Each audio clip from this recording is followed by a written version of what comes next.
안녕하세요. 사랑과 은혜가 넘치는 예배에 참석해 주신 여러분들을 환영합니다.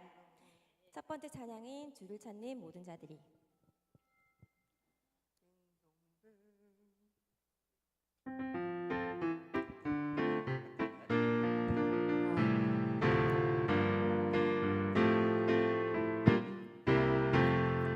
주를 찾는 모든 자들이 주로 말미암아 기뻐하고 즐거워하게 하시며 주의 구원을 사랑하는 자들이 항상 말하기를 하나님은 위대하시다 하게 하소서. 주를 찾는 모든 자들이 주로 말미암아 기뻐하고 즐거워하게 하시며 주의 구원을 사랑하는 자들이 항상 말하기를 하나님은 위대하시다 하게 하소서. 주는 나의 도움 나를 건지시느니 여호와여 지체 말고 내게 임하소서. 가난하고 궁핍한 내 마음 가운데 여호와여 속히 임하소서. 주를 찾는 모든 자들이.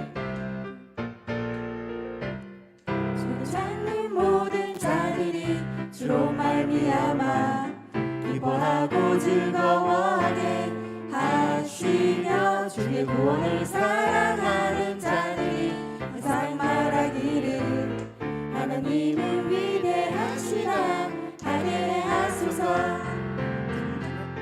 모든 자들이 주로 말미암아 기뻐하고 즐거워하게 하시며 주의 구원을 사랑하는 자들이 항상 말하기를 하나님은 위대하시다 하게 하소서. 주는 나의 도움 나를 건지시느니 여호와여 지체 말고 내게 임하소서. 가난하고 궁핍한 내 마음 가운데 여호와여 속히 임하소서. 여호와여 속히 임하소서. 여호와여 속히 임하소서. 다음 찬양입니다. 나의 가장 낮은 마음.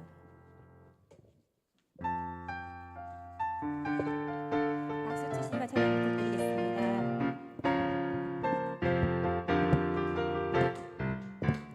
나의 가장 낮은 마음 주님께서 기뻐하시고 작은 일에 큰 기쁨을 느끼게 하시는도다. 나의 지쳐 무력할 때 주님 내게 힘이 되시고 아름다운 하늘나라 내 맘에 주시는도다. 우리에게 축복하신 하나님 사랑 낮은 자를 높여주시고 아름다운 하늘나라 허락하시고 내 모든 것 예비하시네. 찬양함의 기쁨을 감사함의 평안을 간구함의 하나님 알도록 하셨네. 찬양하겠습니다. 나의 가장 낮은 마음. 나의 가장 낮은 마음 주님께서 기뻐하시고 작은 일에 큰 기쁨을 느끼게 하시는도다. 내가 지쳐 무력할 때. 내가 지쳐 무력할 때 주님 내게 힘이 되시고 아름다운 하늘나라 내 맘에 주시는도다. 우리에게 축복하신 하나님 사랑 낮은 자를 높여주시고 아름다운 하늘나라 허락하시고 내 모든 것 예비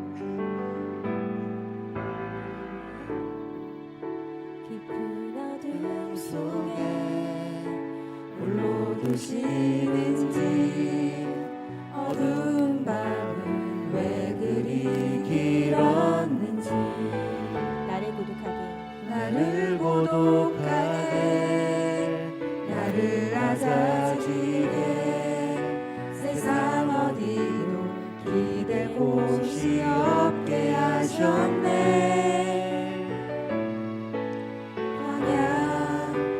광야에 서 있네.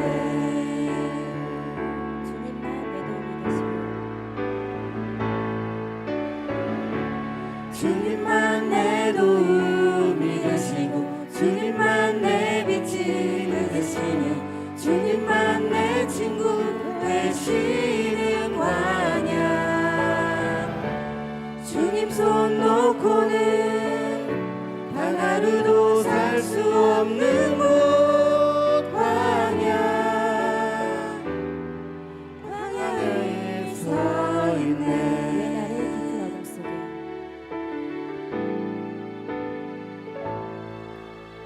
나를 깊은 어둠 속에 나를 깊은 어둠 속에 홀로 두시는지 어두운 밤은 왜 그리 길었는지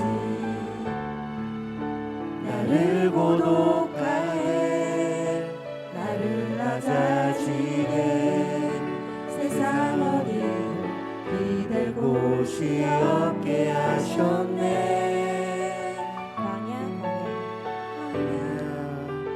광야에 서 있네. 주님만 내 도움이 되시고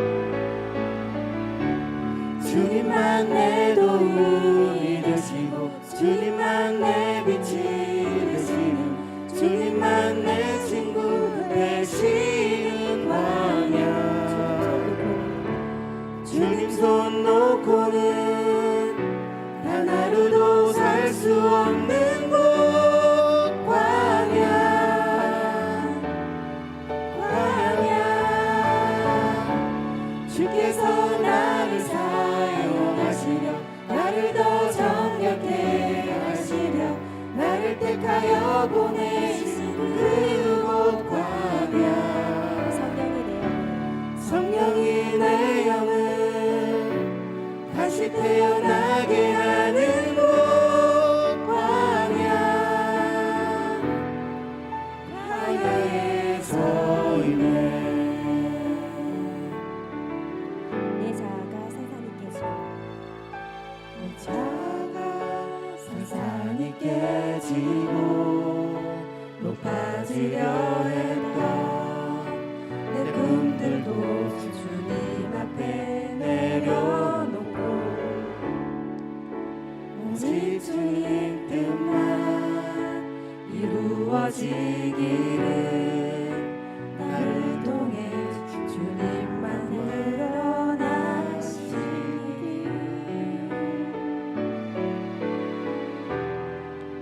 광야에 지나며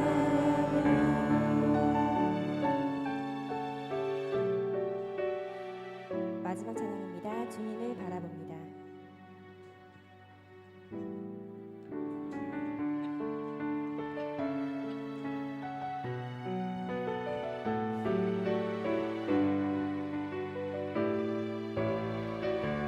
주님을 바라봅니다. 주님을 바라봅니다.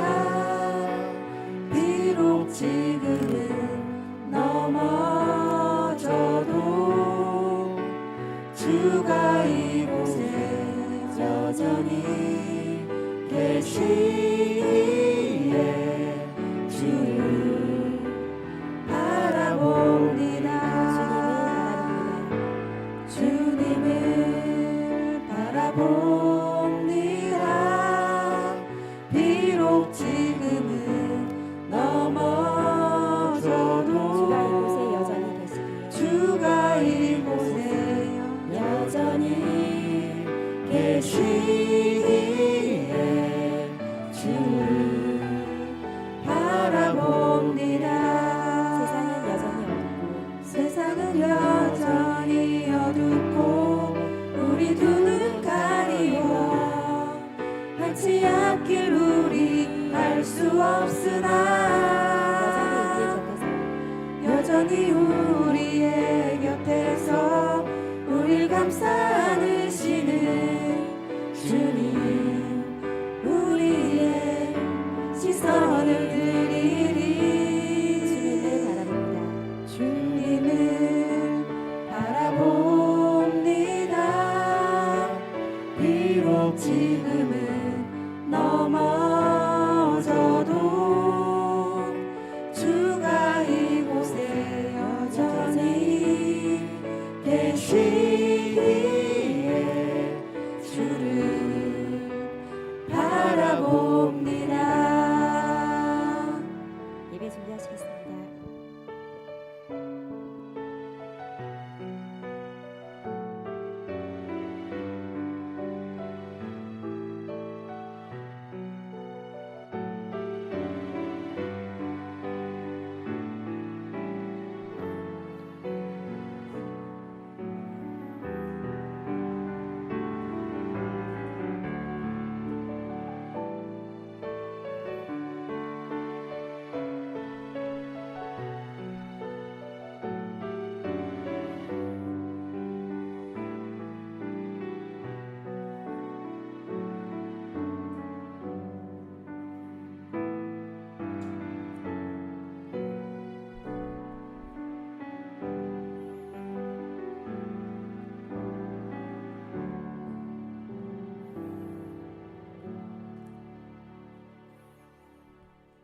좋은 찬양이 되어주셔서 감사합니다.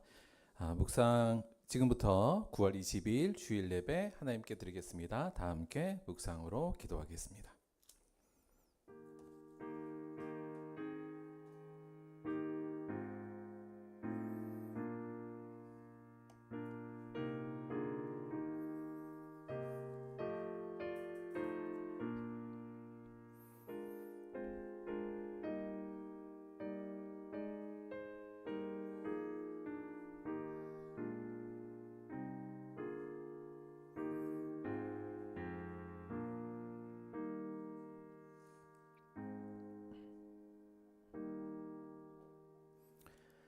또 그가 수정같이 맑은 생명수의 강을 내게 보이니 하나님과 및 어린 양의 보좌로부터 나와서 길 가운데로 흐르더라. 강 좌우에 생명나무가 있어 12가지 열매를 맺되 달마다 그 열매를 맺고 그 나무 잎사귀들은 만국을 치료하기 위하여 있더라. 다시 저주가 없으며 하나님과 그 어린 양의 보좌가 그 가운데에 있으리니 그의 종들이 그를 섬기며 그의 얼굴을 볼 터이요 그의 이름도 그들의 이마에 있으리라. 다시 밤이 없겠고 등불과 햇빛이 쓸데없으니 이는 주 하나님이 그들에게 빛이심이라. 그들이 세세토록 왕노릇 하리로다.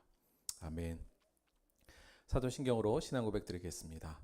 전능하사 천지를 만드신 하나님 아버지를 내가 믿사오며 그 외아들 우리 주 예수 그리스도를 믿사오니 이는 성령으로 잉태하사 동정녀 마리아에게 나시고 본디오 빌라도에게 고난을 받으사 십자가에 못 박혀 죽으시고 장사한 지 사흘 만에 죽은 자 가운데서 다시 살아나시며 하늘에 오르사 전능하신 하나님 우편에 앉아 계시다가 저리로서 산자와 죽은 자를 심판하러 오시리라. 성령을 믿사오며 거룩한 공예와 성도가 서로 교통하는 것과 죄를 사하여 주는 것과 몸이 다시 사는 것과 영원히 사는 것을 믿사옵나이다. 아멘. 오늘은 유수희 성도님께서 대표로 기도해 주시겠습니다.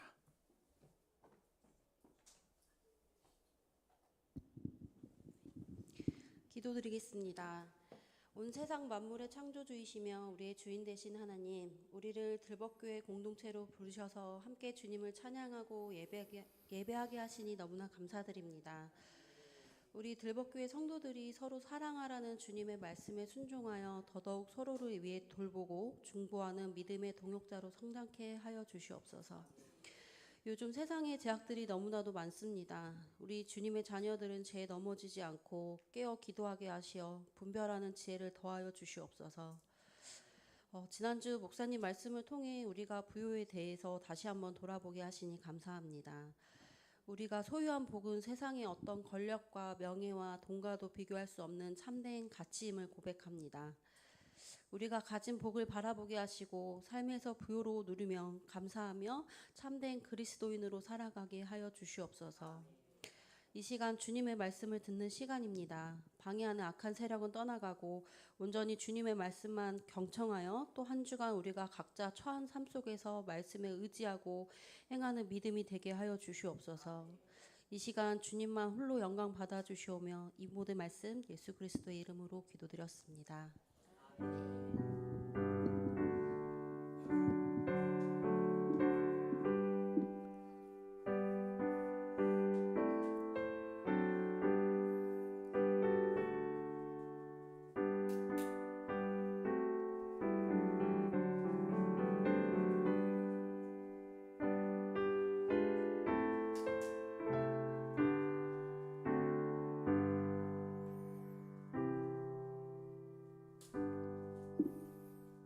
감사합니다. 자, 오늘 특별 찬송은 우리 영균이하고 우진이가 둘이 듀엣 같은 솔로 같은 듀엣으로 불러주시겠습니다. 자, 일단 박수 한번 주세요.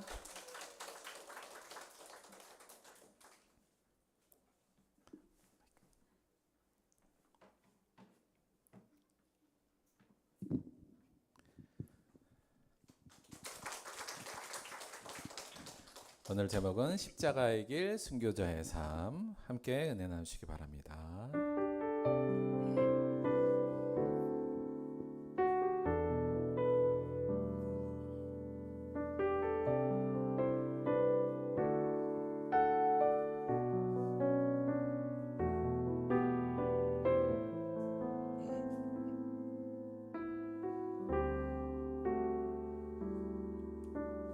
내 마음에 주를 향한 사랑이 나의 맘엔 주가 주신 진리로 나의 눈에 주의 눈물 채워 주소서.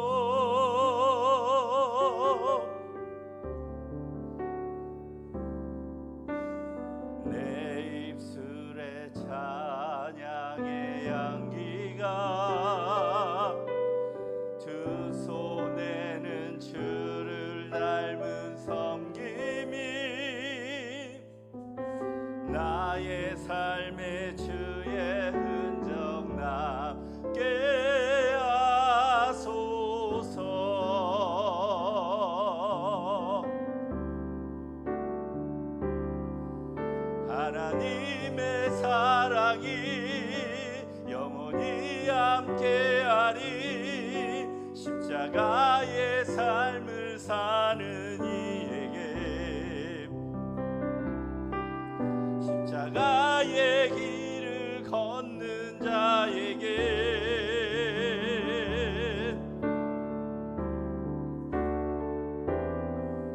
조롱하는 소리와 세상 유혹 속에도 주의 순결한 신부가 되리라. 내 생명 주님께 드리리.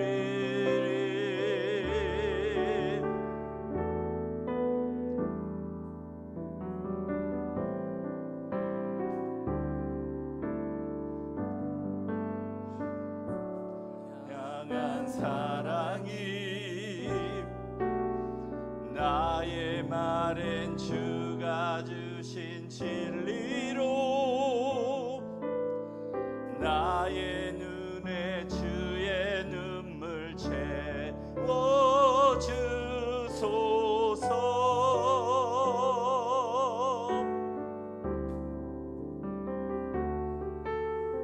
내 입술에 찬양의 향기가 두 손에는 주를 닮은 섬김이 나의 삶에 주의 흔적 남게 하소서.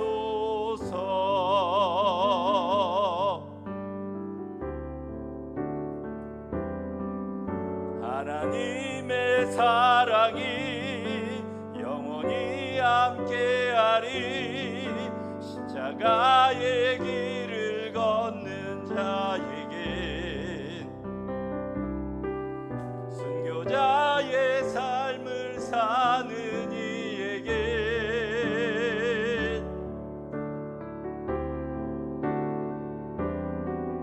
조롱하는 소리와 세상 유혹 속에도 주의 순결한 신부가 되리라.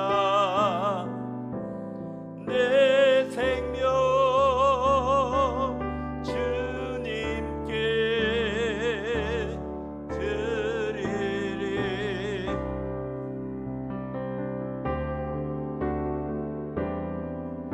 하나님의 사랑이 영원히 함께하리.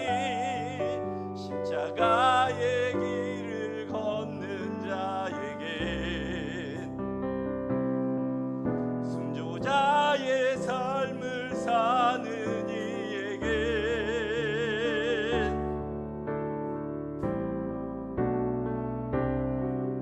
조롱하는 소리와 세상 유혹 속에도 주의 순결한 신부가 되리라.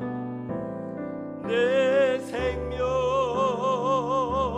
주님께 내 생명 주님께 드리리.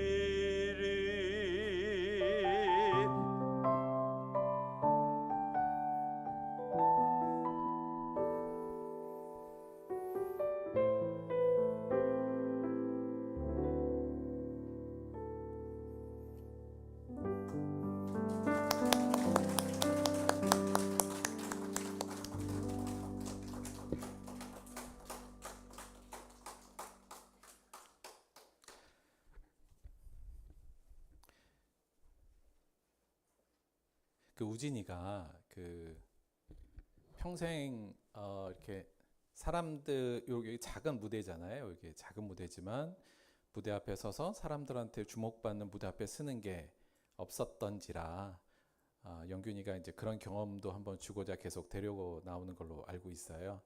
좋은 경험이 되었으면 좋겠고 또 여전히 주목받는 삶이 되었으면 좋겠습니다.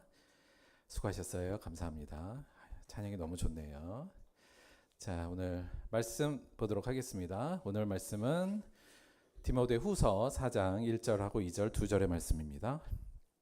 신약성경 345페이지 디모데후서 4장 1절과 2절 말씀입니다.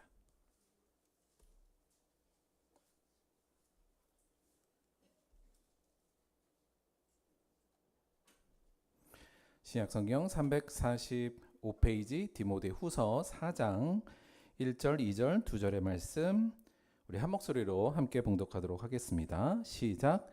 하나님 앞과 살아있는 자와 죽은 자를 심판하실 그리스도 예수 앞에서 그가 나타나실 것과 그의 나라를 두고 엄히 명하노니 너는 말씀을 전파하라. 때를 얻든지 못 얻든지 항상 힘쓰라. 범사의 오래 참음과 가르침으로 경책하며 경계하며 권하라. 아멘. 오늘은 디모데후서 4장 1절과 2절을 중심으로 해서 복음의 긴박성 이런 제목으로 하나님의 말씀 함께 나누도록 하겠습니다.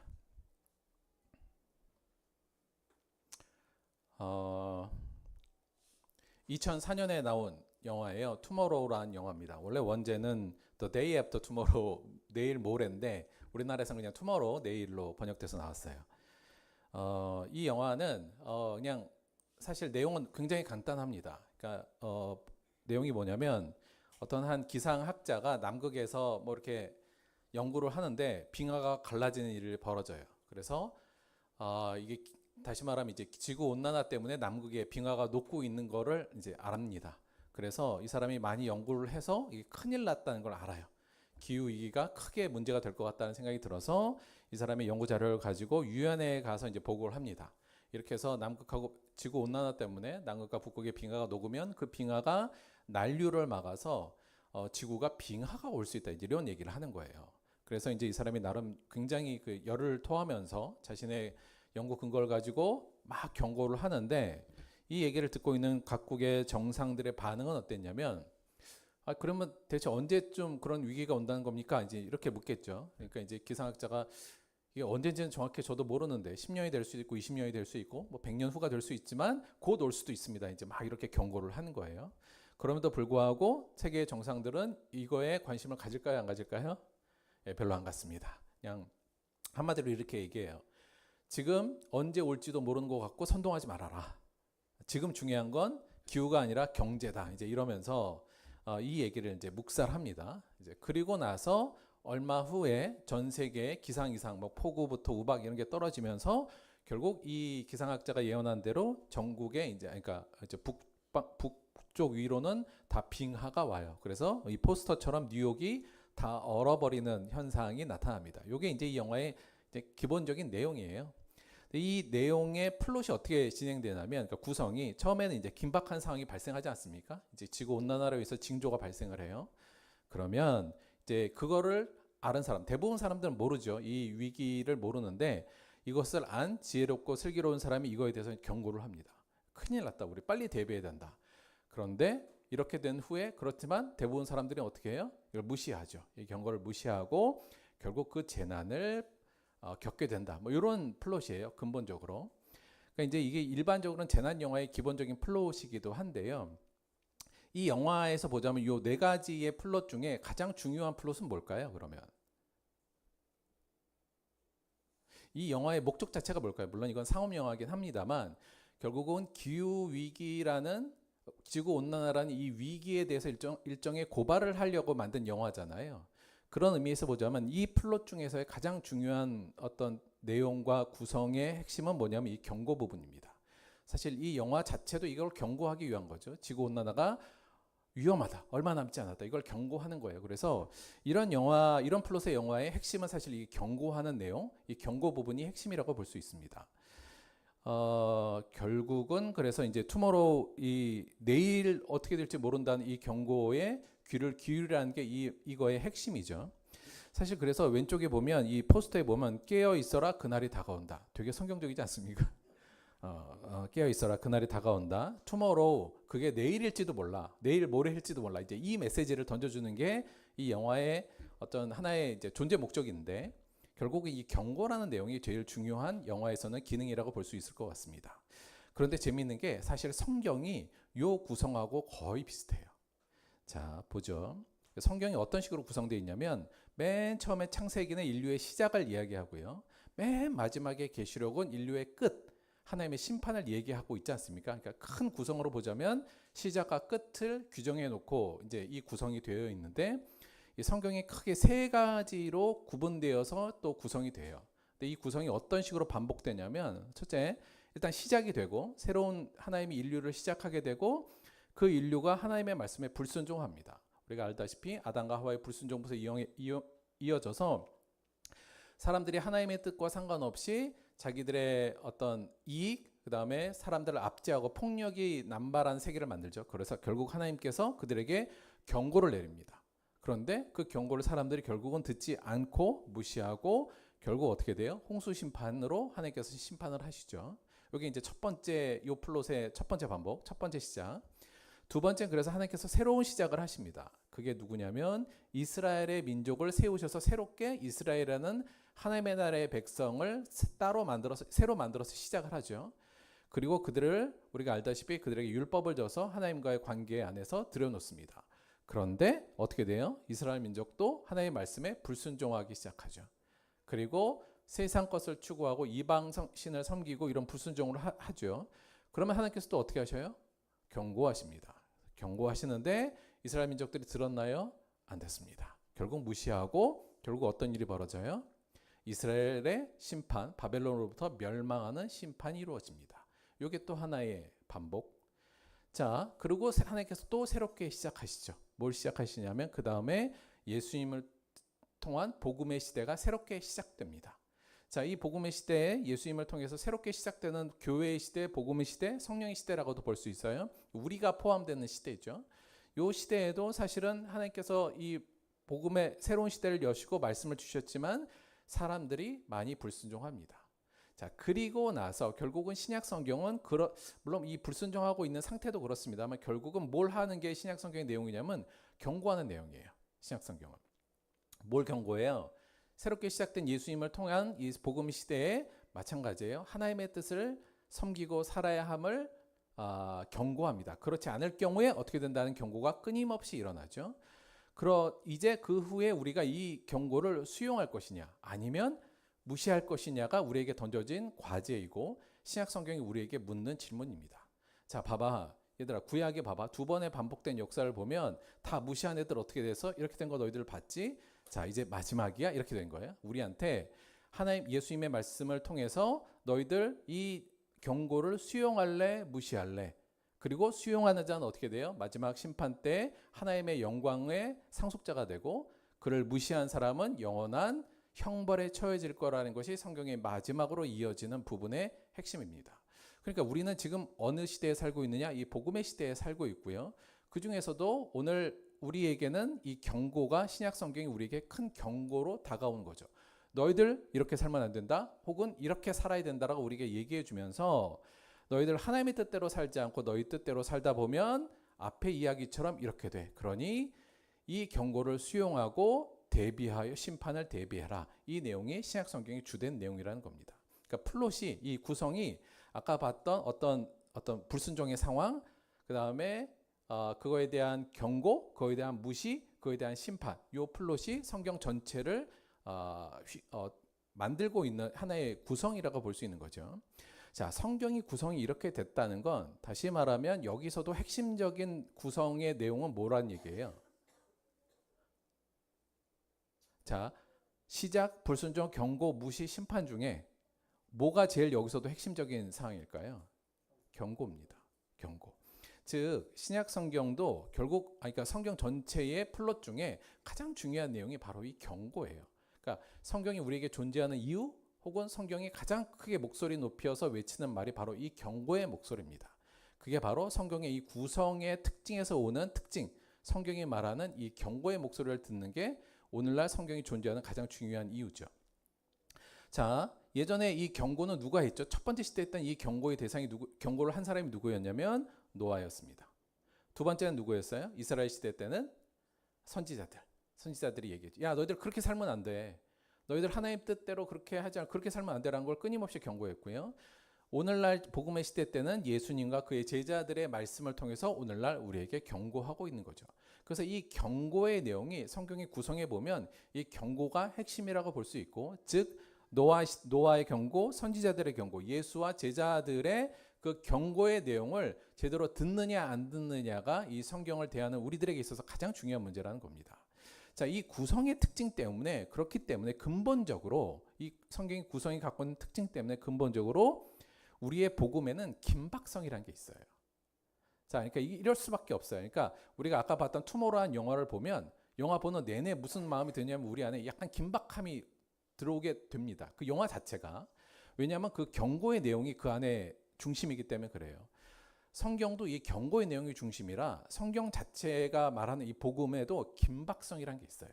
그러니까 우리가 성경을 읽을 때 성경의 말씀을 보면서 이 긴박성을 느껴야 된다는 겁니다. 이걸 못 느끼면 성경의 존재 이후에 많은 부분을 우리가 놓치고 있는 부분이에요. 그 복음의 긴박성을 한마디로 얘기하자라고 하면 뭐냐면 마지막 심판의 때가 가까이 왔다, 깨어서 대비하랍니다. 이게 사실은 노아가 그 방주를 만들면서 외쳤던 이야기이기도 하고요. 수많은 선지자들이 말했던 내용이기도 하고, 신약 성경에 예수님과 제자들이 끊임없이 얘기하는 부분이에요. 마지막 심판의 때가 가까이 왔으니까 여러분 깨어서 대비하십시오. 굉장히 긴박하죠. 긴박하다는 게 뭐예요? 긴장되고 절박하다는 거잖아요. 그러니까 사실은 이 복음에는 이 긴박함이 어찌 보면 복음의 본질적인 특징이라고도 볼 수 있는 거예요. 바로 이 내용 때문에 마지막 심판의 때 어마어마한 일이 벌어진 것이 곧 다가올 수 있다라는 이 사실, 여기서 오는 긴박감이 사실은 복음의 가장 중요한 특징 중에 하나라고 볼 수 있습니다.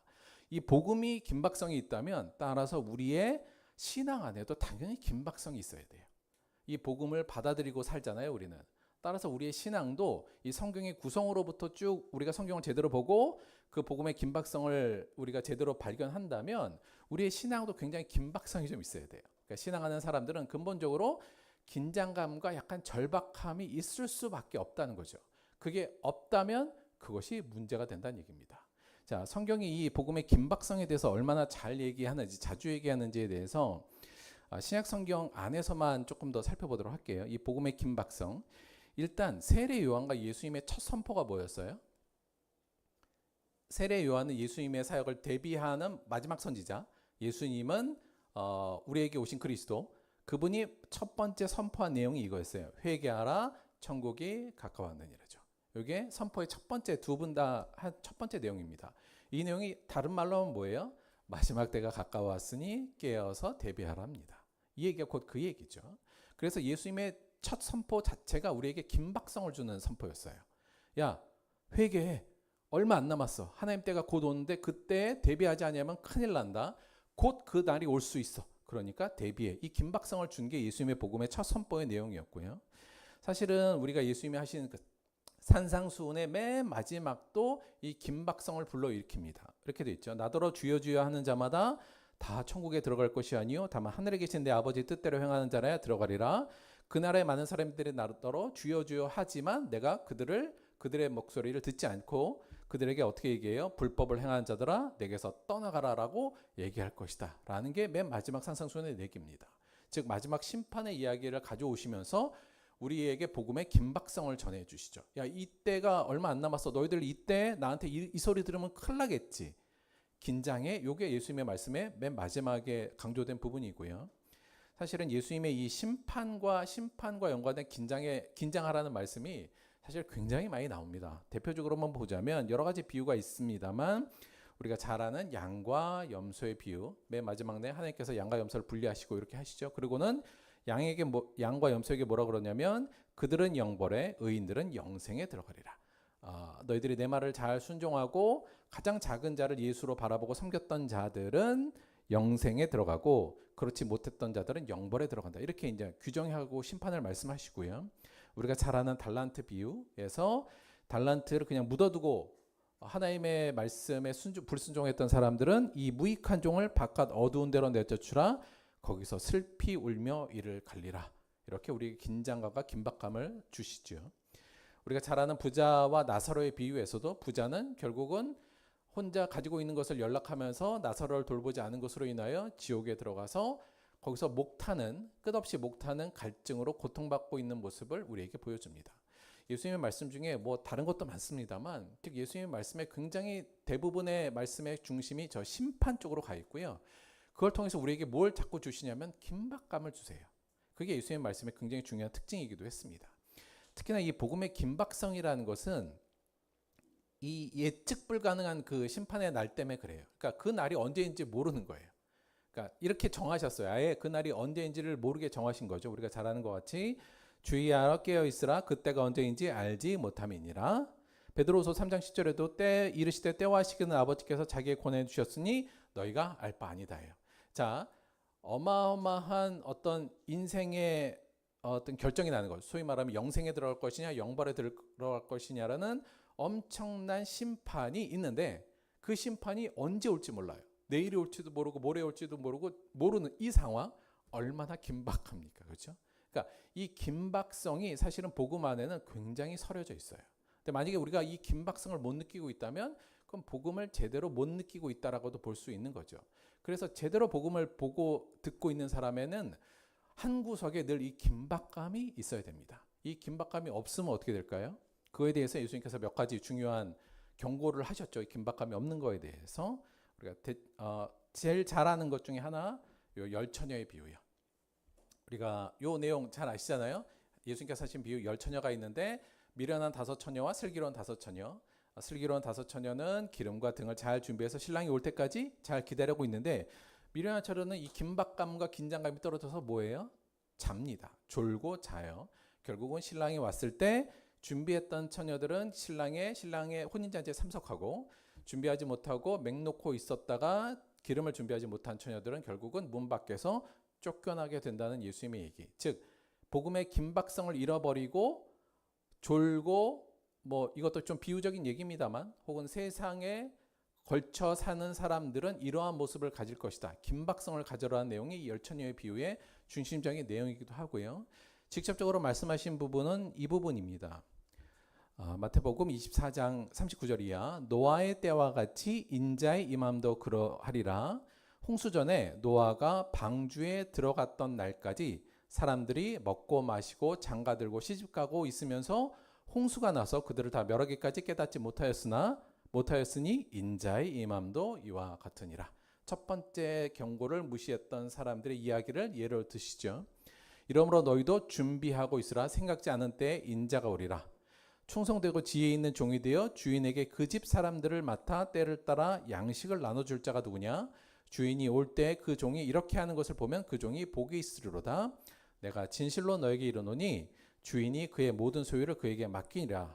만일 그 악한 종이 마음에 생각하기를 주인이 더디 오리라 하여 동료들을 때리며 술 친구들과 더불어 먹고 마시게 되면 생각지 않은 날 알지 못하는 시각에 그 종의 주인이 이르러 어미 때리고 외식하는 자가 받는 벌에 처하리니 거기서 슬피 울며 이를 갈리라. 이 마지막 심판의 도래에 대한 긴박감과 긴장감을 놓치고 하나님의 말씀 언제 오겠어? 그냥 대충 내일 오진 않으니 오늘은 좀 놀고 먹고 마시자. 그리고 내가 하고 싶은 거 하자. 내 동료들도 좀 내가 때리고 내가 하고 싶은 대로 하고 이렇게 살자고 했던 사람들은 결국 예수님께서 어느 날 갑자기 들이닥쳐서 그들을 심판하실 거란 얘기. 즉 복음의 긴장감 없이 살면서 세상 안에서 세상을 취해 사는 사람들이 겪게 될 이 마지막 그 결론에 대해서 예수님은 이 부분에 대해서도 굉장히 심각하게 얘기를 하시면서 경고를 하셨죠. 자, 그래서 이 복음의 긴박성을 갖는 건 매우 중요합니다. 신앙의 긴박성을 갖는 게 그만큼 중요하다는 얘기예요. 한마디로 말하면 이 긴박성을 어떻게 얘기할 수 있냐면, 그래서 이 초대교회 사람들은 이 긴박성을 좀 늘 갖고 있었던 것 같아요. 그리고 그들의 일종의 약간 구호 같은 것들 있었어요. 초대교회 사람들의 구호 뭐였냐면, 야, 그날이 도둑같이 온다. 이게 초대교회 사람들의 일종의 구호죠. 이들이 갖고 있었던 이 긴박성을 표현하는 방법이, 야, 그날이 도둑같이 올 거야. 이게 아마 초대교회 사람들이 했던 일종의 자기끼리의 일종의 구호이지 않았나 싶습니다. 왜냐하면 사도 바울도 이렇게 얘기했어요. 주의 날이 밤에 도둑같이 이룰 줄을 너희 자신이 자세히 알기 때문이다. 이미 많은 사람들이 이 얘기를 서로 회자하고 있었다는 게 전제되잖아요. 바울뿐만 아니라 베드로도 그렇게 얘기하죠. 그러나 주의 날이 도둑같이 오리니, 이렇게 얘기하면서 요 도둑같이 그날이 온다.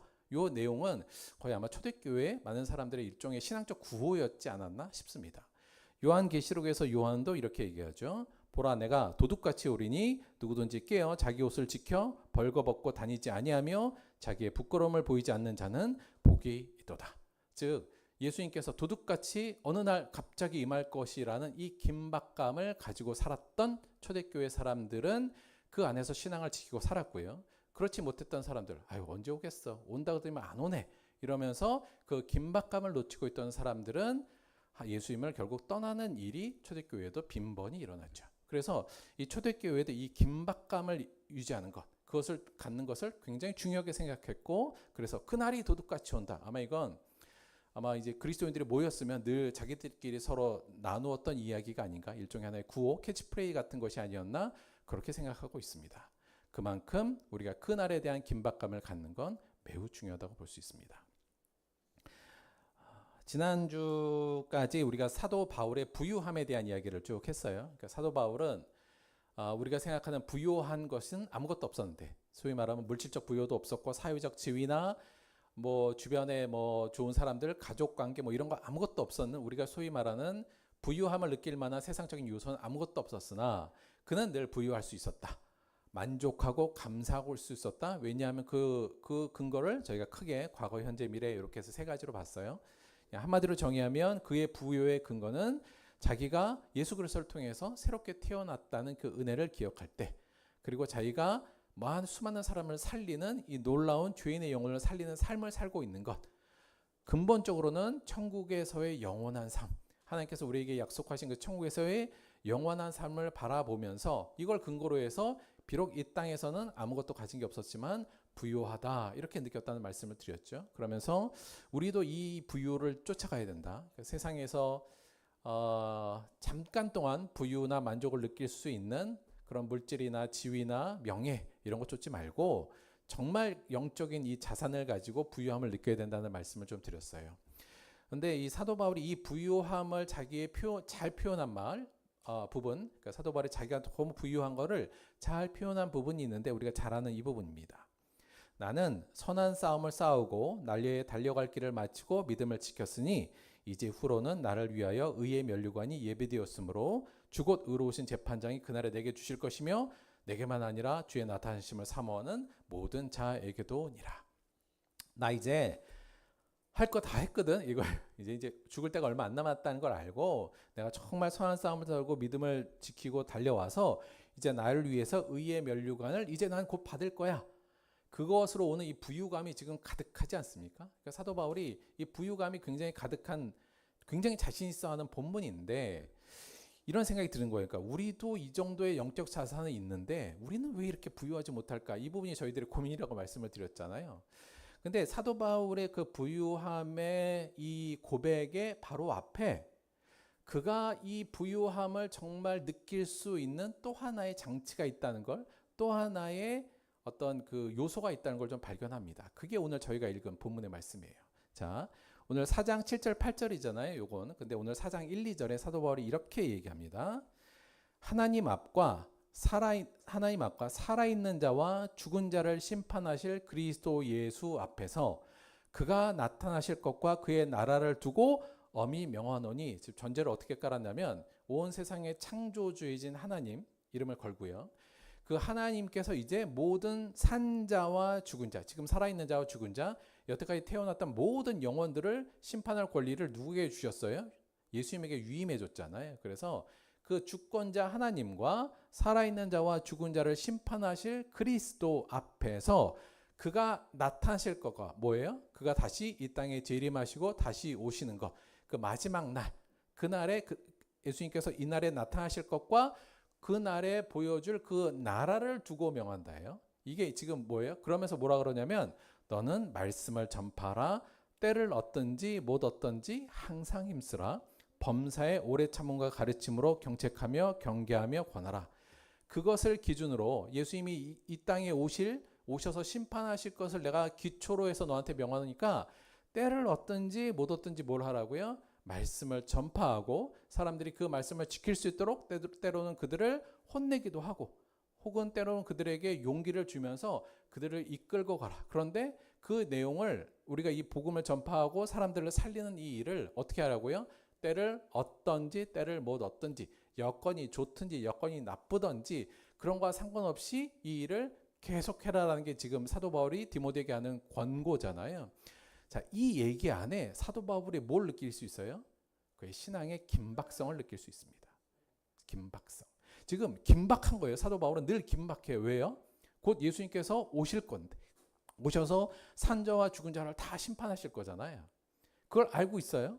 그리고 그 나라가 곧 온다는 걸 아는데 그게 언제 올지는 모르지만 사도 바울 시대 때는 이게 곧 올 거라고 생각했거든요. 그 얼마나 지금 긴박합니까? 그러니까 지금 뭐라고 얘기해요? 때를 얻든지 못 얻든지 하나님의 말씀을 전파하고 사람을 살리는 일에 최선을 다해라. 언제 오실지 모르니까. 지금 이 얘기를 하고 있는 거 아닙니까? 이 안에 사도 바울은 뭘 갖고 있었던 걸 우리가 느낄 수 있어요? 신앙의 긴박성, 복음의 긴박성을 갖고 있다는 걸 잘 드러내는 부분입니다.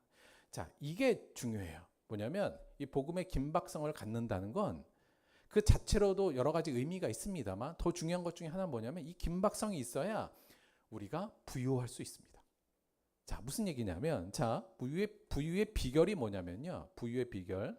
즉 우리의 영적 자산을 갖고 있는데 영적 자산을 갖고 있어도 내가 별로 부유하다는 생각이 안 들어요. 만족감도 별로 없고 나 지금 행복하고 풍성해 이런 느낌이 없는 이유 중에 하나는 복음의 긴박성을 안 갖고 있기 때문입니다. 복음의 긴박성이란 건 뭐죠? 곧 예수님께서 오셔서 이 땅의 모든 것을 심판하시고 의인과 죄인을 구별하셔서 그들을 따로 심판하시고 따로 형벌, 따로 상을 주신다는 거잖아요.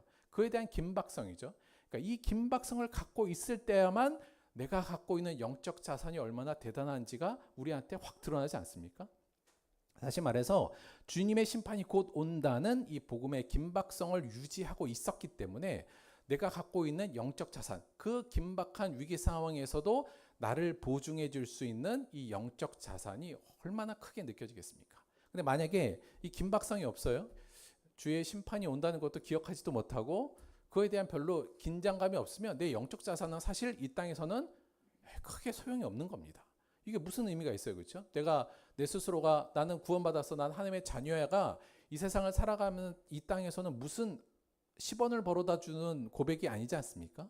그런데 이것이 언제 우리에게 큰 영향과 기쁨으로 다가오냐면 마지막 때, 주님의 심판 때 이게 그 진가를 발휘하잖아요. 따라서 이 복음의 긴박성을 갖고 그날을 생각하고 그날을 간절히 기대하기도 하고 때론 그거에 대해서 긴장감을 가지고 살아가는 사람들에게야 이 영적인 자산이 나에게 부유로 다가올 수 있다는 겁니다. 즉 사도 바울이 그의 영적 자산을 가지고 늘 부유했었던 이유는 늘 긴장했어요. 이게 곧 오실 텐데 내가 어떻게든 때를 얻든지 못 얻든지 빨리 사람을 살려야 된다라는 이 긴박성이 그의 부유의 또 하나의 비결이었다고 볼 수 있습니다. 따라서 우리가 지금 나도 다 예수 믿고 구원받고 지금 하나님의 자녀가 되고 상속자가 되었는데 여전히 우리 안에 부유가 없는 건 우리 안에 복음의 긴박성이 많이 떨어져 있기 때문이라고 볼 수 있습니다. 이 긴박성을 가져라고 하는 성경 전체의 이 메시지에 우리가 좀 귀를 기울이고 이 긴박성을 듣기를 바랍니다. 그 긴박성을 가져야만 제대로 된 신앙생활을 할 수 있을 뿐만 아니라 우리가 이 땅을 부유한 자로 진정한 행복한 자로 살 수 있기 때문에 그렇습니다. 근데 이게 어려운 거예요. 뭐냐면 알긴 아는데 이 긴박성을 매일 갖는 것도 사실 우리가 되게 스트레스잖아요. 내일 예수님 오시면 어떡해. 이거 굉장히 좋은 자세이긴 한데 되게 우리한테 스트레스가 될 수도 있습니다. 그러니까 이 원래 긴박이라는 게 우리를 스트레스 상황에 놓는 거잖아요. 그래서 우리가 이걸 자꾸 잊어버리려고 하기도 하고요. 또 쉽게 우리 본능적으로 안 생각하려고 하는 경향이 있는 것도 사실인 것 같습니다. 그러나 우리가 그래서 왜 성경을 봐야 돼요? 이 긴장과 이 긴박성을 놓치지 않기 위해서 사실 성경을 보는 거예요. 사실 성경을 어디를 봐도 사실은 이 긴박성은 잘 드러나 있습니다. 그래서 우리가 성경을 제대로만 본다면 성경을 보는 것만으로도 우리는 긴박성이 사실은 유지가 되고요. 사실은 교회에 오는 것도 이 긴박성을 되살리기 위해서 오는 거라고도 볼 수 있죠. 여하간 우리가 이 긴박성을 회복하는 것, 그것이 이 땅에 우리의 부유함을 가지고 이 땅을 승리하면서 살아가는 데 있어서 매우 중요하다. 즉 예수님의 심판, 비록 우리가 지금은 되게 손해보면서 사는 것 같지만 그게 아니라 곧 예수님께서 이 모든 것을 다 갚아주시고 우리의 삶의 내용에 대해서 칭찬하실 거라는 것. 그리고 반대로 그렇지 않고 세상에 적을 두고 세상을 즐기며 살면 큰일 난다는 이 긴박성. 그리고 그날이 내일이 될지도 모른다는 이 긴박성을 갖고 살아가는 게 그리스도인들의 가장 중요한 내용이며 성경이 우리에게 요구하고 있는 바라고 볼 수 있죠. 개인적으로 이거 어떻게 하면 이 긴박성을 좀 우리가 잊어버리지 않을까? 저도 늘 이렇게 설교합니다만 또 살다 보면 또 그냥 그렇게 긴박성이 좀 사라지잖아요. 그래서 고민하다가 사실 이거 예전에 제가 한번 그 세가족 교육 비스무리한 거 할 때 했던 건데 요거 한번 다시 한번 이 긴박성을 위해서 다시 설명을 좀 드려볼게요. 우리 인생이라는 게 약간 기차를 타는 것과 비슷합니다. 그러니까 우리가 태어났는데 어느 순간부터 인생이란 기차는 달려가고 있고 우리는 그 안에 지금 타고 있잖아요. 그래서 기차는 레일을 따라 달리듯 우리 인생도 따라서 흘러가고 있습니다. 근데 이상하게 태어나 봤더니 이 기차 안에 1등 칸이 있고 2등 칸이 있고 3등 칸이 있고 4등 칸이 있는 걸 발견했네. 근데 난 어디에서 태어났어요? 어떤 사람 태어나자마자 1등 칸에 타가지고 너무 좋은 삶을 샀는데 나는 4등 칸에 태어났네. 그 다음부터 나의 목적은 뭐예요? 3등 칸으로 가야지. 2등 칸으로 가야지. 그리고 궁극적으로 1등 칸으로 가기 위해서 처절한 몸부림을 부리면서 살아가고 있는 게 우리의 인생이다. 이제 이렇게 비유해도 큰 문제는 안 될 것 같습니다. 우리도 지금 우리의 인생 안에서 그렇잖아요. 혹은 내가 1등 칸에 가도 2등 칸으로 떨어지면 안 돼. 그 공포에 살든가. 여간 1등 칸 가서 살고 싶다라는 욕망으로 끊임없이 한 칸 한 칸 앞으로 가기 위해서 이 기차라는 인생에서 살고 있습니다.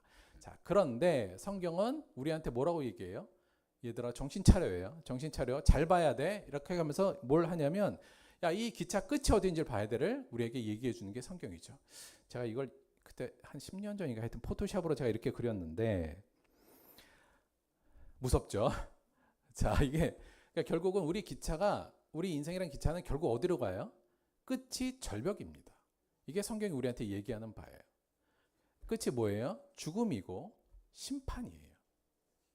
자, 그러니까 사실은 우리의 인생은 어디를 향해 가고 있어요? 죽음과 심판을 향해 달려가고 있는 게 우리의 인생입니다. 많은 경우는 우리가 이걸 못 보잖아요. 그러니까 언젠가 계속 살 것 같기도 하고 그냥 뭐 죽는 거란 건 다 알고 있습니다만 우리 인식이 별로 없는데 사실은 성경은 이걸 보라는 거예요. 그래서 제가 늘 좀 기억하는 건 지금 여기 얼굴 내미고 있는 애 있잖아요. 살다가 봤더니 저 끝이 봤더니 뭐예요? 낭떠러지로 다 떨어지는 거네. 자, 요때에 느끼는 긴박성. 이 긴박성을 우리의 신앙적 긴박성으로 좀 갖고 오면 좋지 않겠나라는 생각이 들어요. 그러니까 이걸 보는 거죠. 그러니까 이걸 보는 건 여러분 우리가 저 기차 타고 있는데 좀 있으면 앞칸이 계속 떨어지고 있는 걸 보면 여러분 기분이 어떻겠어요? 엄청 긴장되죠. 긴박하기도 하고요. 성경의 복음, 성경이 전하는 복음의 핵심 중에 하나가 바로 이거예요. 얘들아, 우리 저 앞을 봐요. 저 앞을 봐. 지금 너희들이 뭐 1등칸, 2등칸 가려고 지금 엄청 노력하잖아. 그게 중요한 게 아니야. 지금 기차가 좀 있으면 떨어질 텐데 저걸 대비해야지. 1등칸이고 2등칸이고 3등칸이고 다 떨어지게 돼 있어. 지금 이 얘기가 성경이 정하는 경고의 내용이고 그 내용이 우리에게 긴박성을 준다고 말씀을 드렸어요. 이 긴박성을 갖기 위해서 저는 요 그림 정도로 우리의 인생을 좀 조망해 본다면 그래도 좀 긴장감이 있지 않나 그런 생각을 갖습니다. 그런데 우리 이 긴장감 우리한테 공포로 오지 않는 이유는 뭐예요? 또 다른 복음의 내용이 있잖아요. 뭐예요? 이러한 우리들을 위해서 결국은 아무리 노력해봐야 1등칸, 2등칸, 3등칸은 갈 수 있지만 결국은 다 낭떠러지로 떨어져서 죽어서 심판받을 수밖에 없는 우리의 인생과 우리의 운명을 하나님께서 불쌍히 여기셔서 누구를 보내셨어요? 그의 아들 예수 그리스도를 보내셔서 우리를 살리기 위한 작전을 피셨다는 것을 성경은 이야기하고 있습니다. 제가 그걸 그래서 예수님 헬리콥터 그때 이렇게 표현했던 것 같아요. 좀 유치하긴 한데 그러니까 하나님께서 헬기를 보내셨어요. 예수 그리스도의 십자가를 통해서 우리에게 줄을 내리셨습니다. 그리고 우리는 지금 어디에 있어요? 헬기 안에 있던 줄에 매달려 있던 여관 둘 중에 하나겠죠. 그렇죠? 자, 이때에 느끼는 평안함과 만족감과 안도감이 우리가 느끼는 부요감입니다. 자, 그런데 우리가 이걸 잘 못 느끼고 어떻게 돼요? 근데 이게 매달려 있잖아요, 계속. 근데 처음에 되게 감사해요. 그렇잖아요? 와, 난 이제 떨어지는 저 기차에서 탈출했네. 감사하다가 이게 좀 있다 보면 되게 불편하네 이렇게 돼. 막 흔들릴 거 아니에요, 그렇죠? 사다리 불편하고 기차가 엄청 편했는데 이렇게 됩니다. 그래서 때로 어떤 사람들은 기차로 다시 내려가요. 기차가 정말 안락했어. 흔들림도 없이. 이렇게 살죠. 어디 있어야 된다고 여러분? 절대 기차로 내려가면 안 된다. 줄에 붙잡혀 있어야죠. 근데 이 불에 붙잡혀서 있거나 이 헬기 안에 좁은 데라도 불편한 데라도 시끄럽고 하지만 이곳에 있어야 되는 게 성경의 얘기고요. 그러기 위해서는 헬기의 줄에 매달려서 뭘 보고 있어야 돼요? 저 끝에 떨어지고 있는 저 기차 칸을 보고 있는 게 우리한테 필요합니다. 그게 긴박성이죠.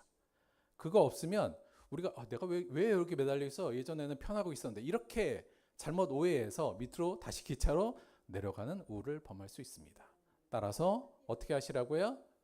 헬기 위에 붙어 있으셔야 돼요. 그리고 어디를 바라보라고요?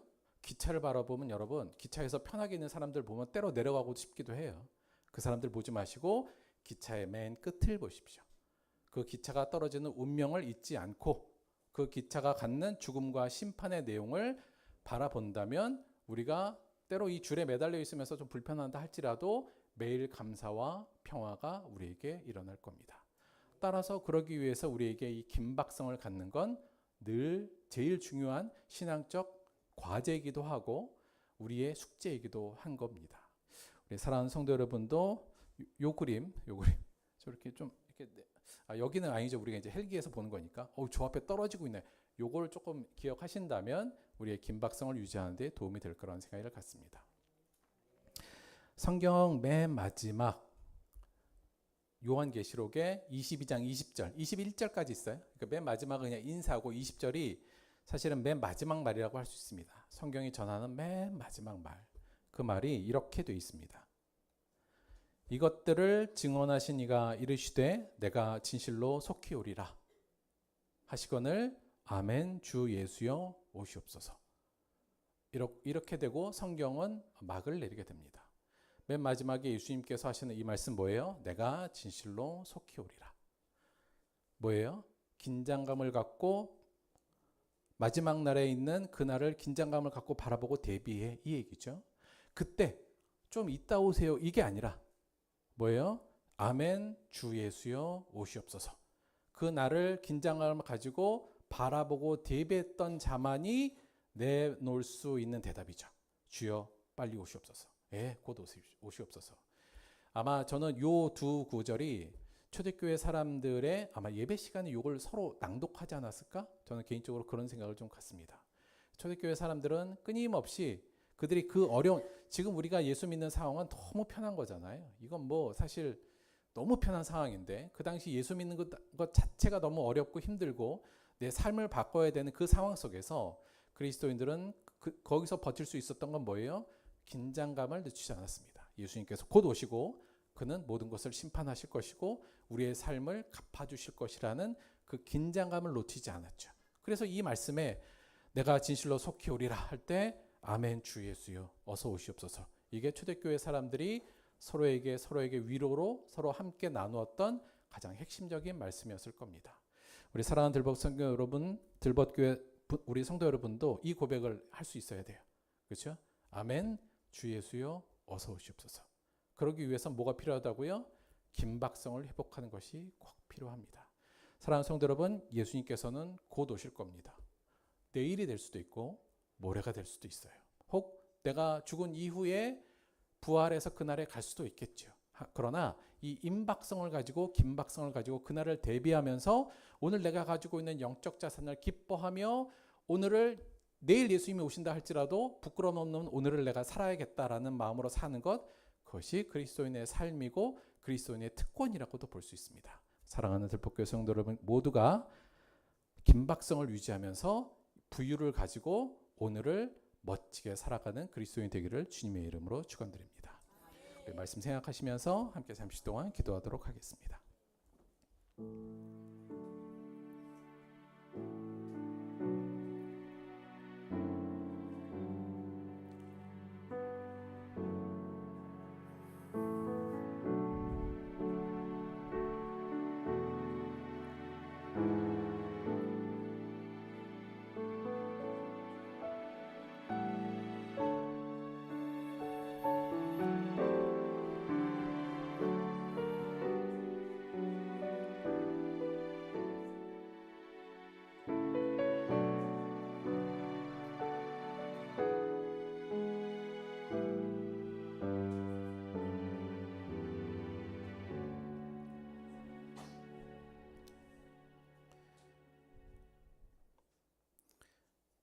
하나님 고맙고 감사드립니다.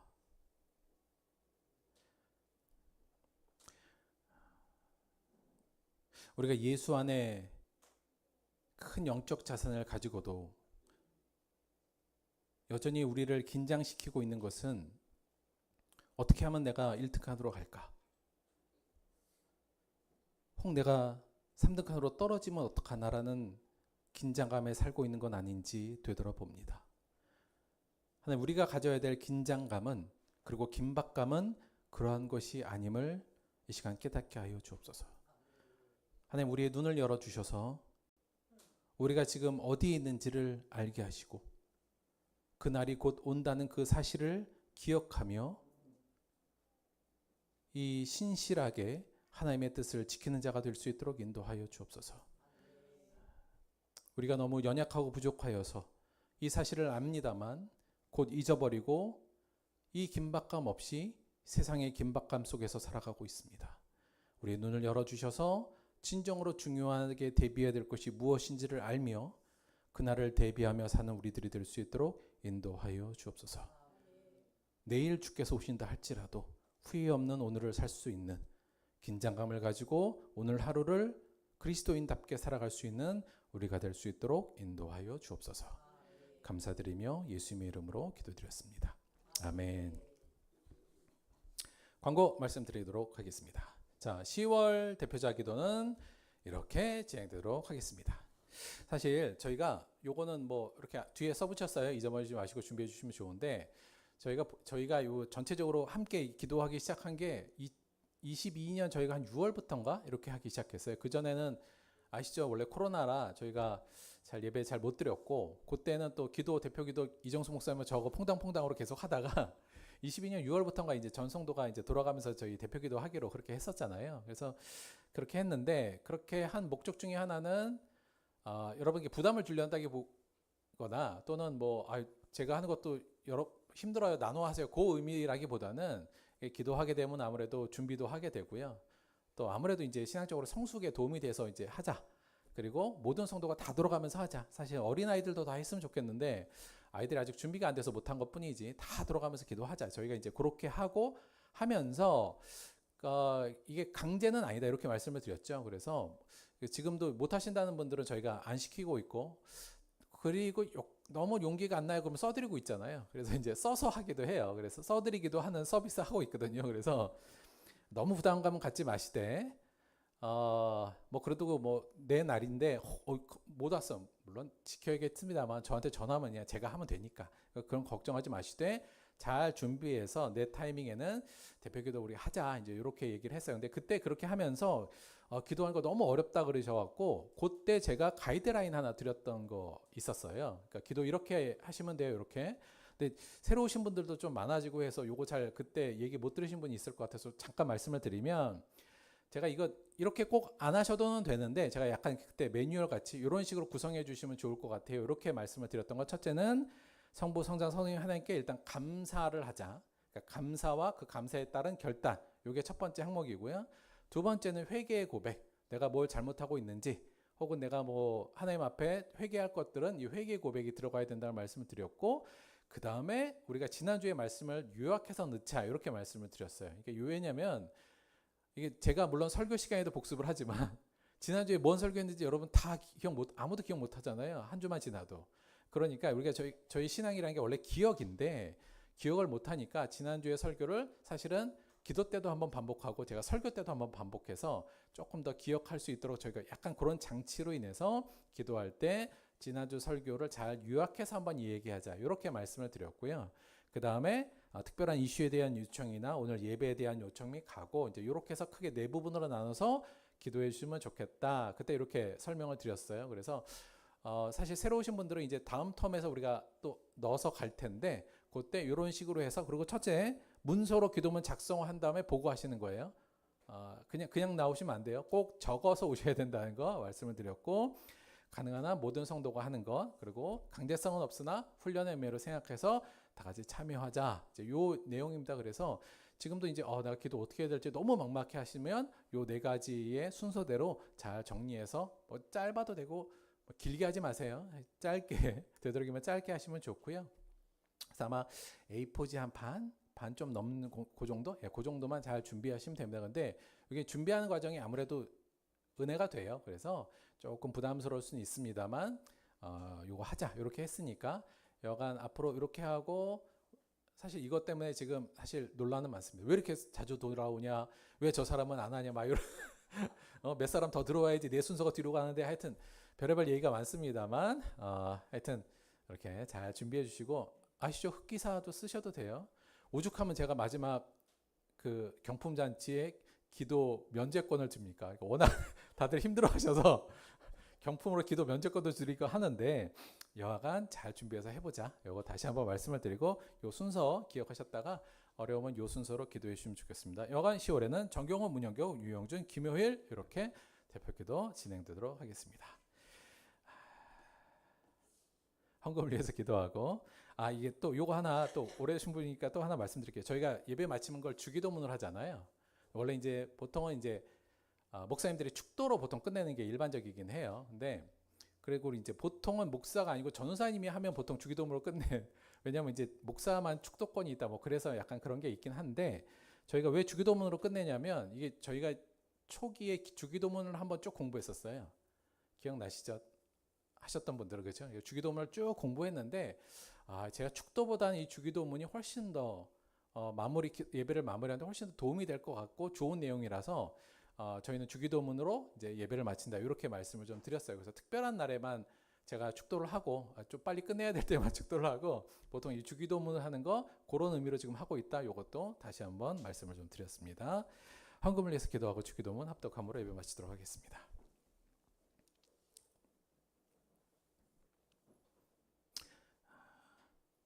하나님 우리에게 복음을 주셨으니 고맙고 감사합니다.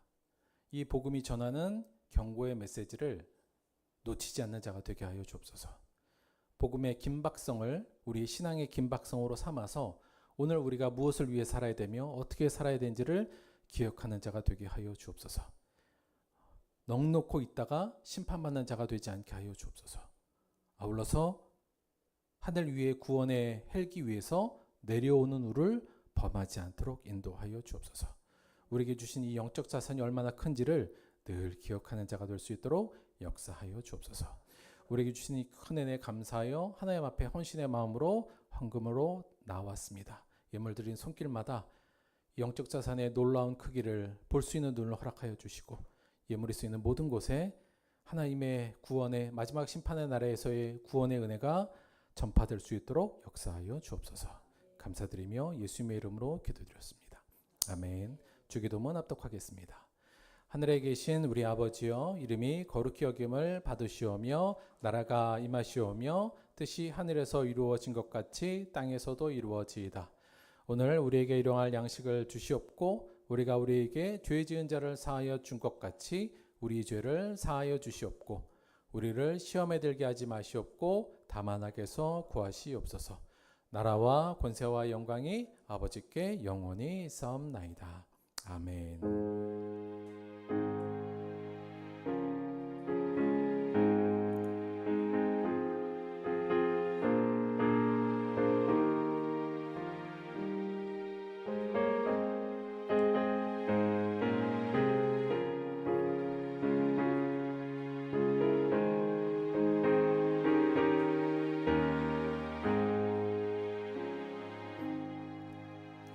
수고하셨습니다. 하나님께 감사의 박수 드리겠습니다.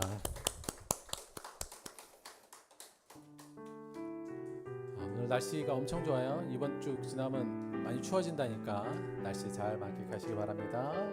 수고하셨어요. 식사하러 가도록 하겠습니다.